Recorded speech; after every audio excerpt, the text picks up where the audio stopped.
বিসমিল্লাহির রহমানির রহিম। ব্রাহ্মণবাড়িয়া সরকারি কলেজের 2020-21 সনে শিক্ষাবর্ষের একাদশ শ্রেণীর ছাত্রছাত্রীরা, আশা করি তোমরা সবাই ভালো আছো। আমার পরিচয় দিচ্ছি। আমার নাম রওশনারা বেগম। আমি প্রাণীবিজ্ঞান বিভাগের বিভাগীয় প্রধান এবং আমার পদবি সহযোগী অধ্যাপক। আমি তোমাদের যে বিষয়টা পড়াবো সেই বিষয়ের নাম জীববিজ্ঞান। জীববিজ্ঞানের দ্বিতীয় পত্র সেটা হলো প্রাণীবিজ্ঞান। সেই প্রাণীবিজ্ঞানের যেই অংশটা তোমাদের পড়াবো, ধীরে ধীরে যাব আমি প্রাণীবিজ্ঞান সম্পর্কে বলে। তারপরে ইতিপূর্বে তোমাদের 3টা ক্লাস হয়ে গেছে, আশা করি তোমরা শুধু প্রাণীবিজ্ঞান শব্দটার সাথেই একটা প্রাণ কথাটা জড়িত, মানে মনে হয় একটা প্রাণবন্ত বিষয়, মজার একটা বিষয়। আমরা শুধু এই বিষয়টা শুধু পরীক্ষার জন্য, ভালো রেজাল্টের জন্য পড়ব না, আমরা জানব এই জগতে যত প্রাণী আছে। আমরা জীববিজ্ঞানের অংশ, জীব সম্পর্কে জানব, প্রাণী সম্পর্কে জানতে হলে আমাদের প্রাথমিক ধারণা নিতে হবে। সেটা হলো, খেয়াল করো, আগে তোমরা 3টা ক্লাস হয়ে গেছে, তোমরা প্রাণ কি, প্রাণীবিজ্ঞান কি এসব বিষয়ে জেনে গেছো। আজকে তোমাদের আমি যেই বিষয়টা বলবো সেটা হলো প্রাণী জগতের একটা শ্রেণীবিন্যাস। বেশ কিছু সূচকের উপরে ভিত্তি করে প্রাণী জগৎটাকে শ্রেণীবিন্যাস করা হয়েছে। সেটা তোমরা আগের টিচার তোমাদের পড়িয়েছেন।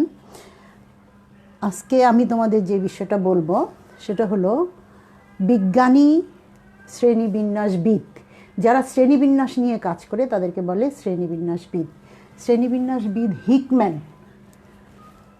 হিকম্যান 2017-তে তার ইন্টিগ্রেটেড প্রিন্সিপাল অফ জুলজি নামক যে বইটা প্রকাশ করেছেন, সেই বইয়ের মধ্যে যে শ্রেণীবিন্যাসটা দেখিয়েছেন সেটা নিয়ে কথা বলবো। তোমাদের কাছে একটা রিকোয়েস্ট আমার, সেটা হলো প্রাণীবিজ্ঞান কি জীববিজ্ঞান বলো, জীববিজ্ঞানের একটা অংশই তো প্রাণীবিজ্ঞান। আমরা যখন ক্লাসে পড়াবো তোমরা সামনে একটা খাতা রাখবে। বই তো অবশ্যই আশা করি তোমাদের সবার কাছে আছে। সেই একটা খাতা নিবে। আমরা যা কিছু বলবো, কিছু ছবি, যেমন দেখো তো আমি বোর্ডে একটা তোমাদের শ্রেণীবিন্যাস সেট করছি, যেটা হিকম্যানের বললাম ইন্টিগ্রেটেড প্রিন্সিপাল অফ জুলজি বইয়ের মধ্যে যে শ্রেণীবিন্যাসটা, এটা তোমরা চট করে তোমার বইয়ের পেজে খুলবা, হ্যাঁ, এবং তোমার খাতার মধ্যে লিখতে থাকবা। কিছু যখন শুনতে থাকবা তখন লিখতে থাকবা। যেমন ধরো এখানে আছে কিংডম অ্যানিমেলিয়া। সেই কিংডম অ্যানিমেলিয়া পড়তে গেলে আমাদের একটু পেছন ফিরে যেতে হবে, যেটাকে দেখতে হবে আমি কিংডমটা অ্যানিমেলিয়াটা কোথা থেকে পেলাম। আমরা জানি যে শ্রেণীবিন্যাসবিদ উইটেকার 1969 সনে সমস্ত জীব জগৎটাকে 5টা রাজ্যে বিভক্ত করেছেন। 5টা রাজ্য, একটা হলো মনেরা, একটা হলো প্রোটিস্টা, একটা হলো প্ল্যান্টি, একটা হলো ফাঞ্জি, আর একটা হলো অ্যানিমেলিয়া। সেই অ্যানিমেলিয়া হলো এই কিংডমটা, এই রাজ্যটা। ক্লিয়ার? এই রাজ্যে যতগুলি প্রাণী আছে সেই প্রাণীগুলিকে 3টা ব্রাঞ্চে বিভক্ত করেছে। একটা হলো মেসোজোয়া। সেই মেসোজোয়া আরেকটু বলে নেই, আমরা জানি যে প্রাণী জগৎটাকে টোটাল ফাইলাম, মানে জানো যে ফাইলাম হলো একটা ভাগ। সেই 33টা, টোটাল 33টা ভাগ ফাইলাম আছে প্রাণী জগতে। এর মধ্যে কিছু আছে মাইনর, কিছু আছে মেজর। মাইনর কিভাবে বিভক্ত করা হয়েছে সেটা তোমরা জানো, যে 5000-এর বেশি যেই প্রাণীগুলো, যেই পর্বের প্রাণীগুলো, সেই পর্বটাকে বলা হলো মেজর গ্রুপ। আর এর মাইনর হলো তার চাইতে সংখ্যায় কম থাকবে এবং অত বেশি প্রাণী জগতে বাস্তুতন্ত্রে অত বেশি প্রভাব বিস্তার করে না। ওরা করলেও মেজরদের মতো না। হ্যাঁ, সেই মেসোজোয়া কোন গ্রুপটা? যাদের দেহের মধ্যে অল্প কিছু সংখ্যক কোষ থাকবে, মানে কোনো জায়গায় স্থির অবস্থায় পড়ে থাকবে, জাস্ট কয়েকটা সেল, সেই গ্রুপটাকে বলা হচ্ছে ফাইলাম মেসোজোয়া। এইটা একটা মাইনর ফাইলার নাম। ক্লিয়ার? এবার আসো প্যারাজোয়া, ব্রাঞ্চ প্যারাজোয়া, সেই অসংখ্য কোষ বিশিষ্ট প্রাণী। প্যারাজোয়ান কারা? প্যারাজোয়ান যখন আমি বলবো, প্যারাজোয়ান হলো প্যারাজোয়ার ব্রাঞ্চের অন্তর্ভুক্ত সবগুলো প্রাণী। সেই প্যারাজোয়া হলো অসংখ্য কোষ বিশিষ্ট প্রাণী, টিস্যু অঙ্গ গঠন করে না। টিস্যু কি তোমরা আগের ক্লাসে জেনেছ? টিস্যু হলো একই জায়গা থেকে একই ধরনের কোষ, একই ধরনের কাজ করে যারা, সেই টিস্যু। সেই পর্বটা হলো পরিফেরা। পরিফেরা পর্বভুক্ত প্রাণীরা সবাই প্যারাজোয়া। পরিফেরা পর্বভুক্ত প্রাণীদেরকে প্রত্যেকটা ইংলিশ নেম থাকে, একটা লোকাল নেম থাকে, একটা কমন ইংলিশ নেম থাকে, একটা গ্রুপের একটা কমন নেম থাকে, এবং সায়েন্টিফিক নেম তো আছেই। পরিফেরা পর্বভুক্ত প্রাণীদের কমন ইংলিশ নেম হলো স্পঞ্জ, ফোমের মতো দেখতে। তারপরে আসো ব্রাঞ্চ ই। এই পরিফেরার পরে যে পর্বগুলো সবগুলো হলো ইউমেটাজোয়া, ব্রাঞ্চ ইউমেটাজোয়া। এদের দৈহিক বৈশিষ্ট্য কি? তাহলে ইউমেটাজোয়া মানে এই ব্রাঞ্চটার নাম, ইউমেটাজোয়ান মানে এই ব্রাঞ্চের অন্তর্ভুক্ত সবগুলো প্রাণী। তাদের বৈশিষ্ট্য কি? অগণিত কোষ বিশিষ্ট প্রাণী, মানে এদের দেহে অনেক কোষ থাকবে। এদের কোষগুলো মিলে, কিছু কিছু কোষ মিলে টিস্যু গঠন করবে, কিছু কিছু টিস্যু মিলে অঙ্গ গঠন করবে, এবং এরা অধিকাংশ ক্ষেত্রেই ওরা অঙ্গতন্ত্র গঠন করবে। ক্লিয়ার এইটুকু পর্যন্ত? এবার আসো, এই ইউমেটাজোয়াকে দুইটা গ্রেডে বিভক্ত করা হয়। একটা গ্রেড 1 যেটাকে বলে রেডিয়েটা, আরেকটা গ্রুপ 2 নম্বর গ্রুপটা হলো বাইল্যাটারিরা। ঠিক আছে? রেডিয়েটা কোন গ্রুপ? তোমরা আগেই প্রতিসম নামে একটা শব্দ পেয়েছ, যেটা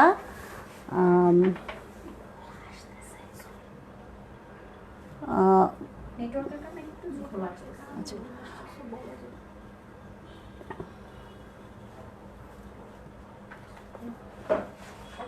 এক মিনিট।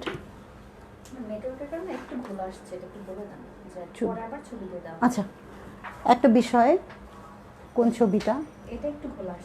আচ্ছা, তোমাদেরকে পরে আবার ছবিটা আমি দেওয়ার ব্যবস্থা করব। মেবি একটু ঘোলা আসতেছে নেটওয়ার্কের কারণে। ক্লিয়ার? আচ্ছা, তারপরে আসো গ্রেড 1 হলো, তোমরা আগে একটা শব্দ শুনেছ প্রতিসম, যেটা প্রাণী জগতের ভাগ করার জন্য প্রতিসাম্যতা নামে, সিমেট্রি নামে একটা শব্দ পেয়েছ। সেই রেডিয়েটাদের গ্রুপের যেই প্রাণীরা, এদের দেহ অরীয় প্রতিসম, এরা দ্বিস্তরী, এদের টিস্যু গঠন হলেও অঙ্গতন্ত্র তৈরি হয় নাই। এবার আসো অপ্রতিসম। প্রতিসম তোমরা জানো।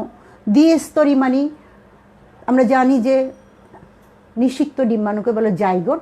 জাইগোটটা কোষ বিভাজনের মাধ্যমে ডেভেলপ হতে থাকে, মানে পরিস্ফুটন হতে থাকে। পরিস্ফুটনের এক পর্যায়ে যেই গ্রুপটার প্রাণীদের 2টা স্তর মাত্র টিকবে, একটা অ্যাক্টোডার্ম, একটা এন্ডোডার্ম, তাদেরকে বলে দ্বিস্তরী প্রাণী। এই গ্রুপভুক্ত প্রাণীদেরকে ফাইলাম হলো নিডেরিয়া। নিডেরিয়ার উদাহরণ হলো তোমরা জানো যে হাইড্রা, জেলিফিশ যেটাকে অরেলিয়া বলে। ঠিক আছে? এবার আসো গ্রেড 2 নম্বর, যে বাইলেটারিয়া। শব্দটা শুনে আমরা বুঝতেছি, ওই যে একটু আগে বললাম প্রতিসম, এই প্রাণী গোষ্ঠীটা হলো দ্বিপার্শ্বীয় প্রতিসম, এবং এরা হলো ত্রিস্তরী প্রাণী। ত্রিস্তরী মানে কোষ বিভাজনের সময় সেলগুলো 1 স্তর, 2 স্তর, 3টা স্তরে বিভক্ত হয়, যেটাকে বলে অ্যাক্টোডার্ম, অ্যান্ডোডার্ম এবং মেছোডার্ম। এবং এরা অঙ্গতন্ত্র গঠন করে, অঙ্গ গঠন করবে টিস্যু মিলে, তারপরে কিছু অঙ্গ মিলে হবে তন্ত্র। এবার আসো, আরেকটা শব্দ তোমরা শুনছো, সিলোম। সিলোম মানে অ্যাক্টোডার্ম, অ্যান্ডোডার্ম, মেসোডার্ম। যে মেসোডার্ম যে লেয়ার, এই এলাকাটায় একটা গহ্বর তৈরি হয়। সে একটা গহ্বরের দুই পাশে প্রাচীর থাকে। সে প্রকৃত গহ্বর, যে গহ্বরের মধ্যে অন্য কোনো জিলাটিনাস পদার্থ বা কোনো অকোষীয় পদার্থ দ্বারা যখন পরিপূর্ণ থাকবে, সেটাকে বলে অ্যাসিলোমেট। অ্যাসিলোমেট, এ মানে অ্যাবসেন্ট, তাদের সিলোম নাই। সেই গ্রুপটা প্রাণী হলো প্লাটিহেলমিনথিস। প্লাটিহেলমিনথিস হলো টেনিয়াসোলিয়াম, ফ্যাসিওলা হেপাটিকা। আমি বলতেছি পরজীবীর নাম। টেনিয়াসোলিয়াম হলো ফিতাকৃমি, যকৃৎ কৃমি, এগুলো তোমরা নেক্সটে পড়বা। তাইলে তখন যদি এই সিলোমবিহীন অর্থ কি যদি না বুঝো, তাহলে কিন্তু তোমাদের একটু কষ্ট হবে। এবার আসো, সিউডোসিলোমেট মানে অপ্রকৃত সিলোমধারী প্রাণী যারা। দেখে মনে হচ্ছে পেরিটোনিয়াম পর্দা আছে। পেরিটোনিয়াম পর্দাটা কি? মেসোডাম থেকে যে গহ্বর সৃষ্টি হয়, যেই গহ্বরের দুই পাশে পেরিটোনিয়াম পর্দা থাকে, সেই পর্দা সম্পূর্ণ না, মনে হচ্ছে সম্পূর্ণ কিন্তু সম্পূর্ণ না। সেই ক্ষেত্রে এটাকে বলে অপ্রকৃত সিলোমধারী প্রাণী। সেই সিলোমটাকে বলে সিউডোসিলোম। সেই গ্রুপটার নাম হলো নেমাটোডা। নেমাটোডা হলো একটা কেঁচোকৃমি, এটার উদাহরণ অ্যাসকারিস। ঠিক আছে, এবার আসো, সবচেয়ে বড় গ্রুপ এবং ইম্পর্টেন্ট গ্রুপ হলো ইউমেটাজোয়া। ইউসিলোমেটস। আর এই গ্রুপের প্রাণীদেরকে বলে ইউসিলোমেট প্রাণী। ঠিক আছে, প্রকৃত সিলোমধারী প্রাণী। সেই গ্রুপটার মধ্যে কারা কারা আছে দেখো। Mollusca, ফাইলাম mollusca. মোলাস্কার একটা উদাহরণ পাইলা মানে শামুক, আপেল শামুক। তারপরে একটা ফাইলাম আছে এনিলিডা। তারপরে ফাইলাম আছে আর্থ্রোপোডা, ফাইলাম আছে ইকাইনোডার্মাটা, ফাইলাম আছে গডাটা। ঠিক আছে, এই পাঁচটা হলো প্রকৃত সিলোম বিশিষ্ট প্রাণী। ঠিক আছে, এবার আসো, এই সিলোমের আরেকটা বিষয় পাবা, আরেকটা শব্দ দেখতে পাবা নেক্সটে, সেটার নাম হলো হিমোসিলটা হলো, এরা কিন্তু এই ইউসিলোমেট গ্রুপের প্রাণী মধ্যেই আমরা হিমোসিলটা দেখতে পাবো। আর্থ্রোপোডা এবং মোলাস্কা পর্বভুক্ত প্রাণীদের দেহে সিলোমের মধ্যে আমরা জানি যে সিলোমিক মধ্যে রক্ত কখনো থাকবে না। এই সিলোমটার মধ্যে রক্ত প্রবাহটা কিছুটা উন্মুক্ত হয়ে আবার চলতে থাকবে। ঠিক আছে, সেই সিলোমের মধ্যে যখন রক্ত থাকে, হিমোসিল। ক্লিয়ার? সে আমরা দেখতে পাবো এটা আরশোলার মধ্যে। আরশোলা মানে আর্থ্রোপড পর্বভুক্ত প্রাণীদের দেহের মধ্যে এই ধরনের সিলোম দেখতে পাই। ঠিক আছে, এখানে আসো সবার শেষে যে কর্ডাটা, আমি তোমাদের কর্ডাটা বিষয়ে বিস্তারিত পড়াবো। এতক্ষণ যেটা বললাম, আমি যখন কর্ডাটা পড়াতে যাব তখন তোমাদের এই শব্দগুলো আসবে, টিস্যু দ্বিস্তরী ত্রিস্তরী স্তরগুলো আসবে, মানে ত্রিস্তর আসবে, সিলোম আসবে, অঙ্গতন্ত্র আসবে, প্রতিসাম্যতা আসবে। এজন্য আমি তোমাদের এইগুলো আগে বলে নিলাম, এগুলি তোমরা আগে ক্লাসে জেনেছো। এবার আসো, না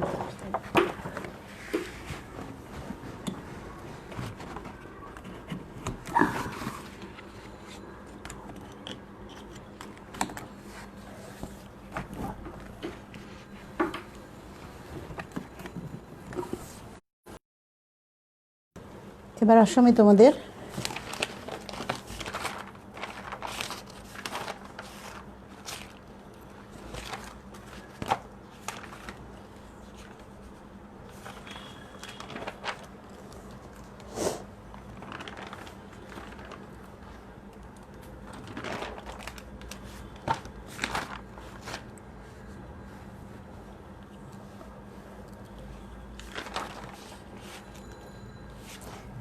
আমি তোমাদের কর্ডাটা নিয়ে কথা বলবো।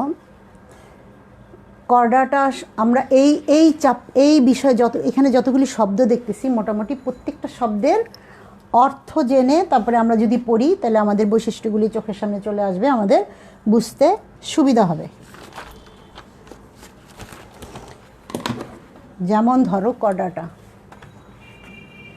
আরেকটু দিকে যাবে না,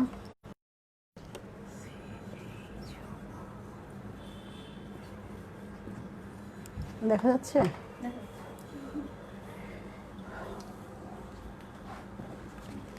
ফ্যানটা একটু বাড়াও, গরম লাগতেছে।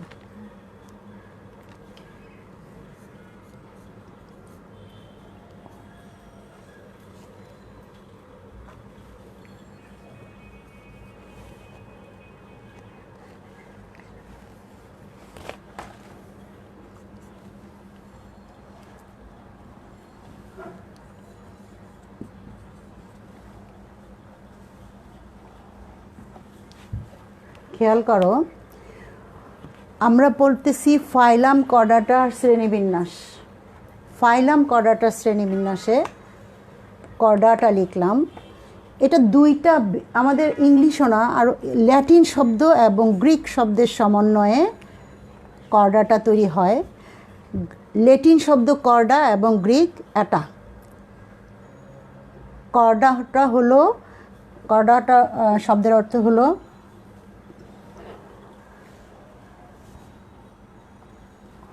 এটা শব্দের অর্থ হলো রজ্জু, এটা হলো এটা মানে বহন করা। যারা এই পর্বভুক্ত প্রাণী এক ধরনের রজ্জুর মতন একটা দেহের বৈশিষ্ট্যের মধ্যে রজ্জুর মতন একটা অংশ আছে, সেটাকে বলা হয়, তার নাম অনুযায়ী এটার নাম হলো কর্ডাটা। প্রত্যেকটা পর্বের কিছু কমন বৈশিষ্ট্য থাকবে।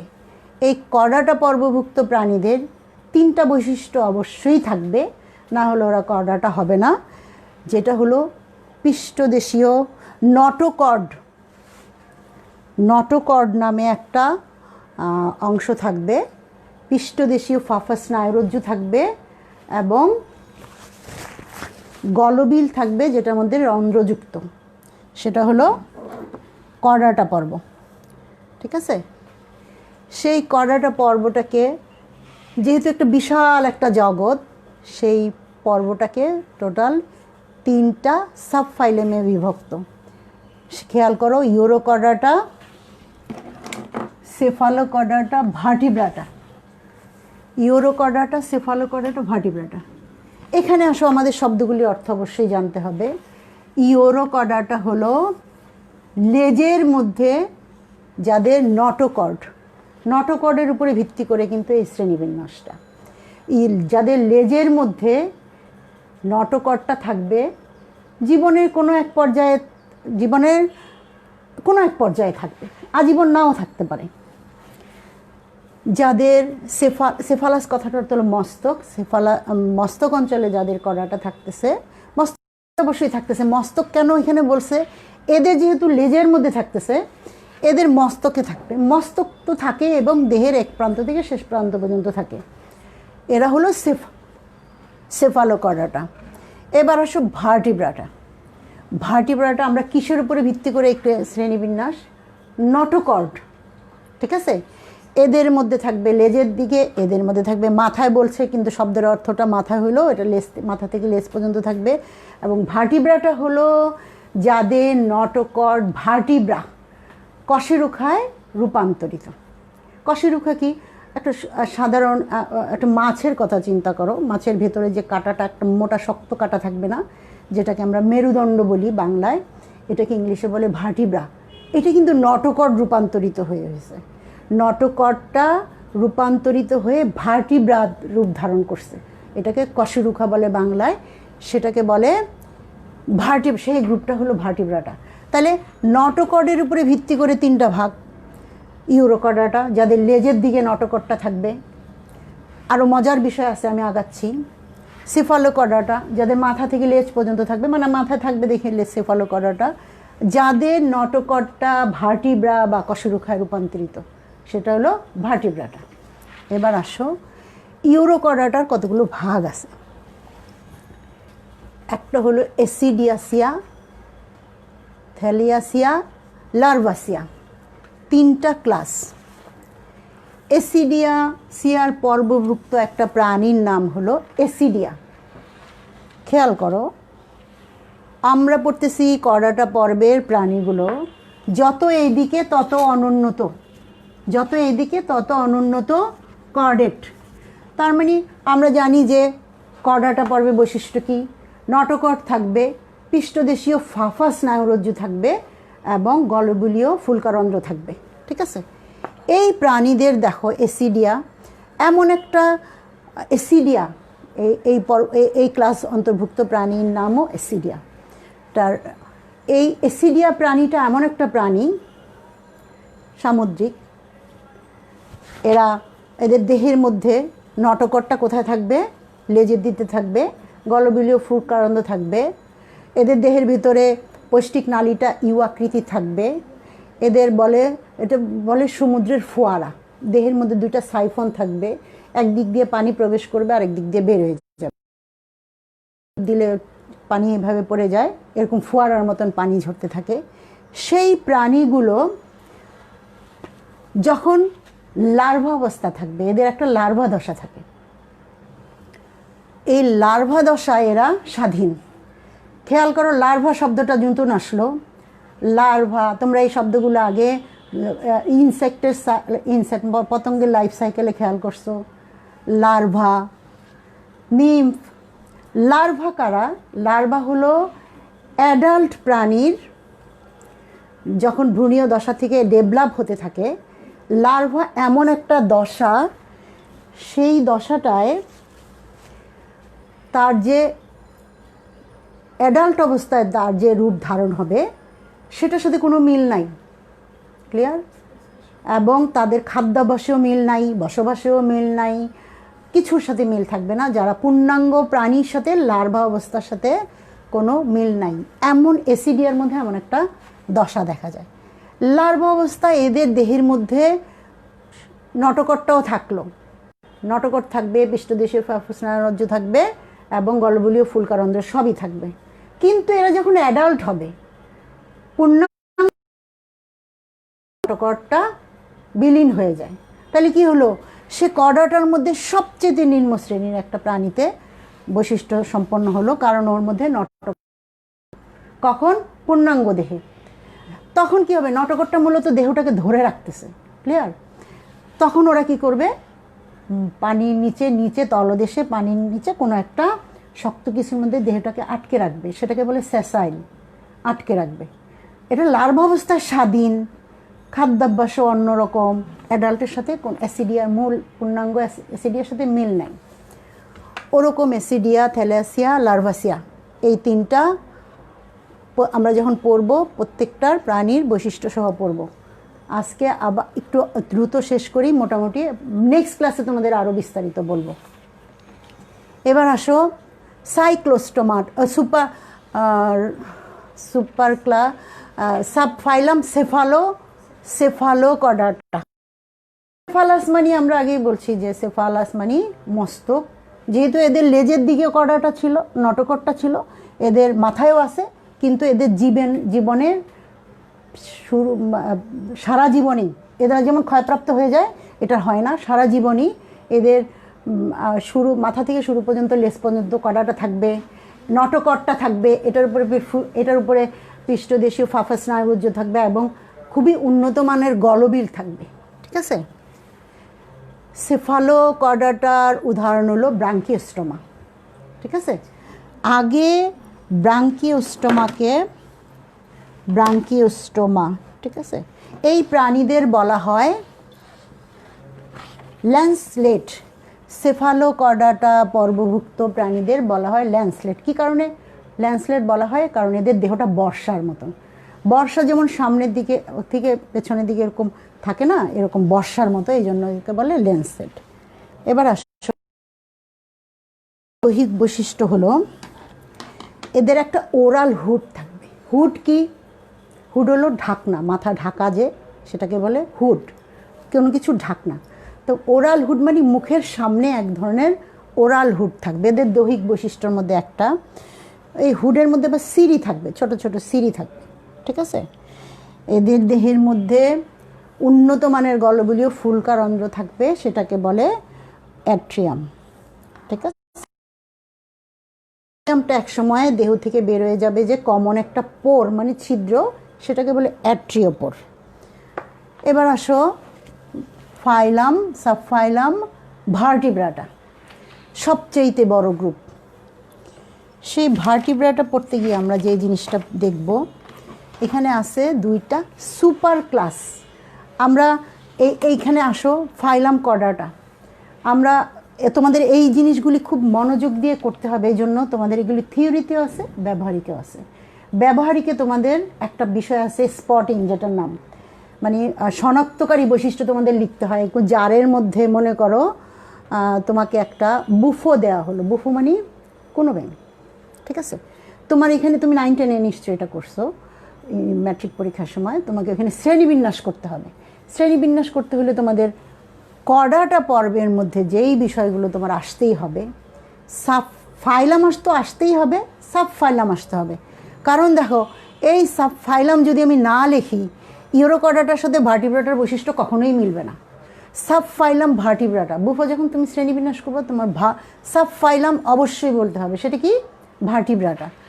এবং এখানে তারপরে যাবে, তুমি সরাসরি ক্লাসে যেতে পারবে না, তোমার একটা সুপার ক্লাস যেতে হবে।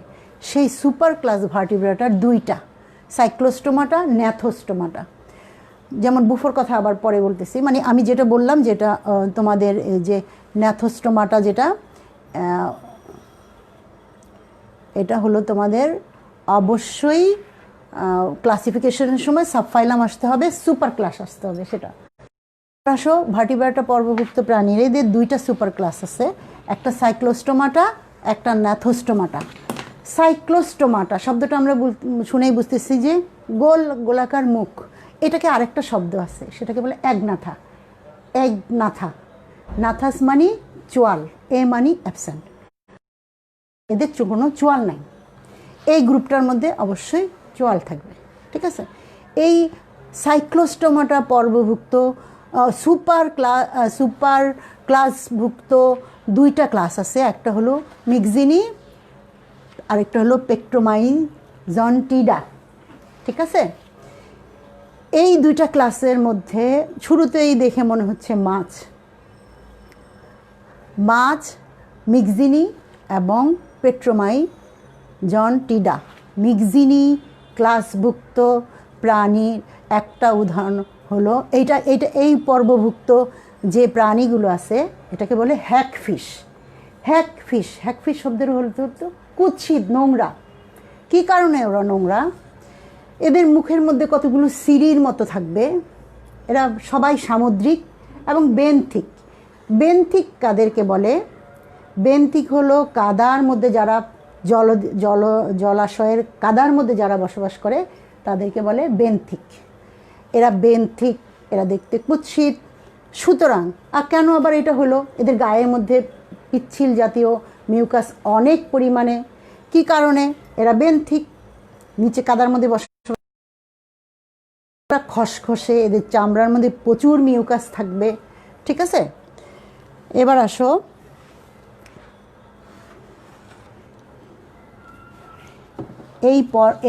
এই ক্লাসের একটা উদাহরণ হলো মিক্সিন, ঠিক আছে। হ্যাকফিশ, এটাকে বলে হ্যাকফিশ। এটাকে বলে এই টিডার ক্লাসভুক্ত প্রাণীর উদাহরণ হলো পেট্রোমাইজন, ঠিক আছে। এটা হলো হ্যাকফিশ, এটা হলো পেট্রোমাইজন। এই 2টা প্রাণী যদি আমরা চিন্তা করি কীরকম গ্রুপ, এটার শুধু মুখের মধ্যে কতগুলো সিঁড়ি থাকবে। এরা সবাই মৃতজীব ভোগ করে, মানে এদের খাদ্যাভ্যাসটা হলো মৃত যেসব প্রাণী বা উদ্ভিদ, ওগুলো ওরা গ্রহণ করে, যার জন্য ওদের দেহের মধ্যে মোটা চামড়া থাকবে, কুৎসিত দেখতে হবে, ঠিক আছে। কিন্তু পেট্রোমাইজনটা আবার অন্যরকম। পেট্রোমাইজন হলো মুখের মধ্যে একটা ফানেলের মতো গঠন থাকবে, সেই ফানেলের মধ্যে অনেকগুলো দাঁত থাকবে, একটা জীবের মতো অংশ থাকবে যেটার মধ্যেও দাঁত থাকবে, মানে দন্তযুক্ত একটা মৌখিক, বাংলায় বলে মৌখিক চুঙ্গি, ইংলিশে বলে ফানেল। এইটা পেট্রোমাইজনদের বৈশিষ্ট্য। এছাড়া এদের পিঠের দিকে একটা বা 2টা ফিনের মতো থাকবে। এদের জীবনেও এরা মূলত সামুদ্রিক, এরা বংশবিস্তারের জন্য মিঠা পানিতে আসে। এদের জীবনেও একটা লার্ভা দশা দেখা যায়। এর আগে আমরা লার্ভা দশা দেখছি কোথায়? এসিডিয়াসিয়ার মধ্যে। এই পেট্রোমাইজনের মধ্যেও আমরা দেখতে পাবো লার্ভা দশা, লার্ভা। আমরা জানি যে অ্যামোসিট লার্ভা, লার্ভা মানে কি, যার পূর্ণাঙ্গ দেহের সাথে মানে পূর্ণ সাথে তার এই শিশুবেলার কোনো দৈহিক মিল নাই, খাদ্যাভ্যাসের মিল নাই, বাসস্থানের মিল নাই, সেই এমন একটা পেট্রোমাইজনের যে লার্ভা দশা সেটা হলো অ্যামোসিট লার্ভা। অ্যামোসিট লার্ভাটা বসবাস করে মোহনা এবং নদীর মধ্যে, গর্ত খুঁড়ে গর্তের মধ্যে বসবাস করে। সে কিন্তু স্বাধীন, ঠিক আছে, সে স্বাধীন, মানে নিজের খাওয়া নিজে খাবে, পূর্ণাঙ্গের সাথে কোনো মিল নাই। এই পেট্রোমাইজনরা যখন সমুদ্র থেকে নদীতে ডিম ছাড়ার জন্য আসবে, ডিম ছাড়ার কিছুদিন পরে পেট্রোমাইজনগুলো মারা যায়, ঠিক আছে। আর লার্ভাগুলি ওইখানেই পানির মধ্যে বসবাস করে, গর্তের মধ্যে বসবাস করে, বালির মধ্যে, কাদার মধ্যে। যখন এরা পূর্ণাঙ্গ প্রাপ্ত হয় তখন ওরা চলে যায় সমুদ্রে, ঠিক আছে। এই তাহলে পেট্রোমাইজনের লার্ভা দশার নাম হলো অ্যামোসিট লার্ভা, ঠিক আছে। এবার আসো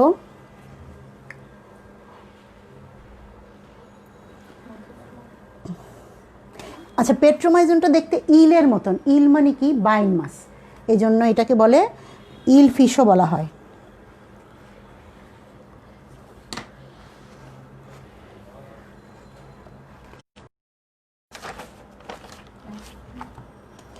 এবার আসো, আমরা জানি যে সাইক্লোস্টোমাটা মানে গোলাকার মুখ, এদেরকে আবার অ্যাগনাথাও বলা হয়, এ মানে অ্যাবসেন্ট, যাদের চোয়াল নাই। আরেকটা বড় গ্রুপের নাম হলো ন্যাথোস্টোমাটা, যারা চোয়াল বহন করে যেই গ্রুপটা, তাদেরকে বলে ন্যাথোস্টোমাটা। এটার মধ্যে কতগুলো গ্রুপ দেখো। গ্রুপগুলি হলো কন্ড্রিকথিস, অ্যাক্টিপনারজি, এই কন্ড্রিকথিস হলো তরুণাস্থি বিশিষ্ট মাছ, যাদের অন্তকঙ্কাল তরুণাস্থি দিয়ে গঠিত হয়, তারা হলো কন্ড্রিকথিস। এবার আসো, কন্ড্রিকথিসের আর কি কি বৈশিষ্ট্য আছে। কন্ড্রিকথিসের বৈশিষ্ট্য হলো এরা বেশিরভাগই সামুদ্রিক। এই কন্ড্রিকথিসের বৈশিষ্ট্য তোমরা খেয়াল করছো কিনা, হাঙর মাছ দেখছো প্রত্যেকটা, আমরা যখন প্রত্যেকটা গ্রুপ পড়বো না, পড়ার সময় আগে একটা উদাহরণ আমাদের চোখের সামনে নিয়ে আসবো। উদাহরণটা যখন আমার চোখের সামনে আসবে তখন আমার বৈশিষ্ট্যগুলি লিখতে, বুঝতে, বুঝাইতে সমস্যা হবে না। যেমন কন্ড্রিকথিস উদাহরণ হলো স্কোলেরন, যেটাকে হাঙ্গর মাছ বলা হয়। হাঙ্গরটা চোখের সামনে আনো। হাঙ্গরের দেহটা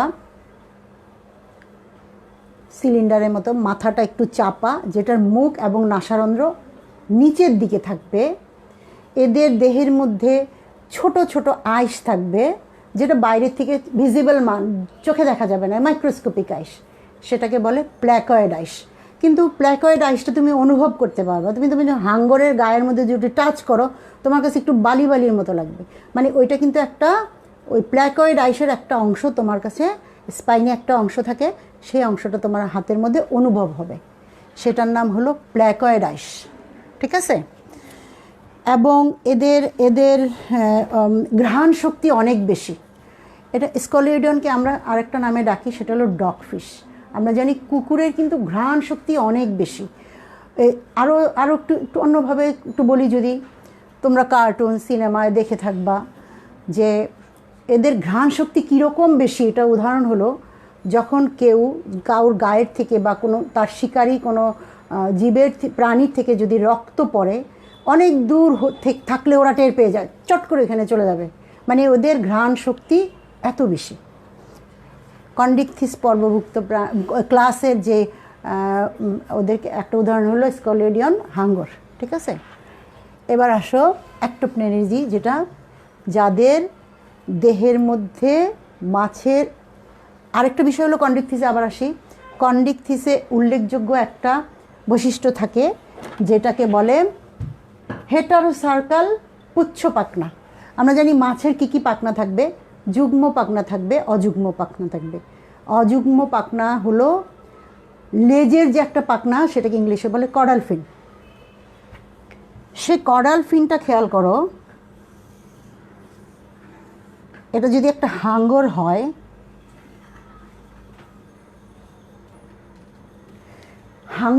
হাঙ্গরের লেজ, এটাকে বলে হেটারোসার্কাল পুচ্ছপাখনা।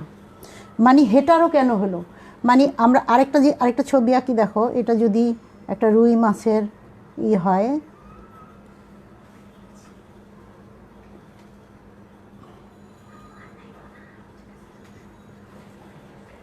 আচ্ছা এটাকে বলে হোমোসার্কাল, মানে এটা দুই পার্ট থাকবে, দুইটা পার্টে দুইটা সমান অংশ থাকবে, এটাকে বলে হোমোসার্কাল, এটাকে বলে হেটারোসার্কাল।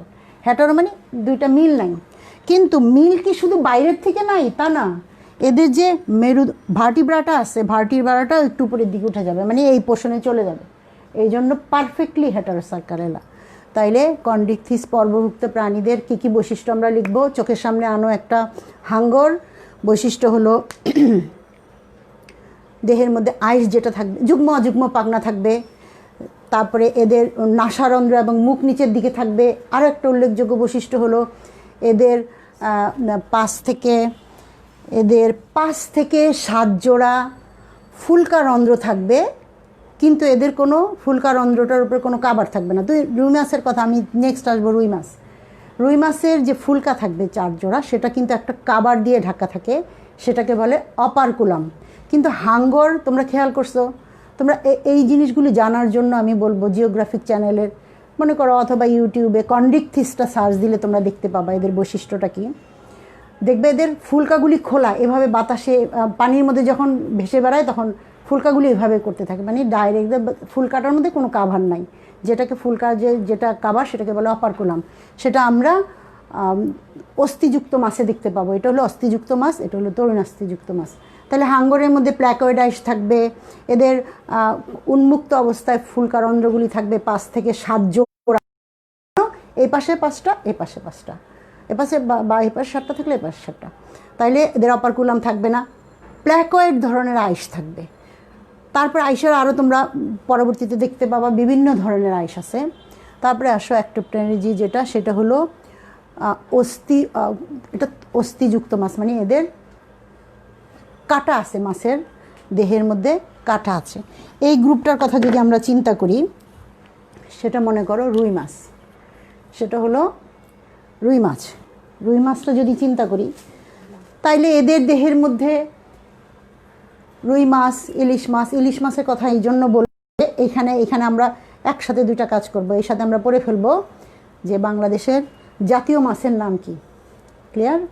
আচ্ছা, মনে করো একটা রুই মাছ তোমরা সবাই দেখছো, ইলিশও দেখছো, তারপরে এটা বড় সাইজের দেখছো, যার বৈশিষ্ট্যগুলি একটু সুন্দর করে মনে থাকবে।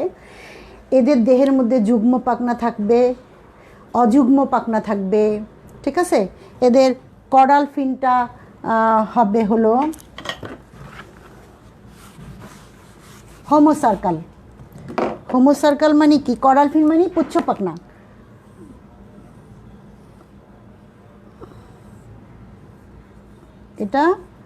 এগুলি হলো রশ্মি, একটু অস্থিযুক্ত রশ্মি, মানে কাটা, ঠিক আছে। এটাকে বলে হোমোসার্কাল।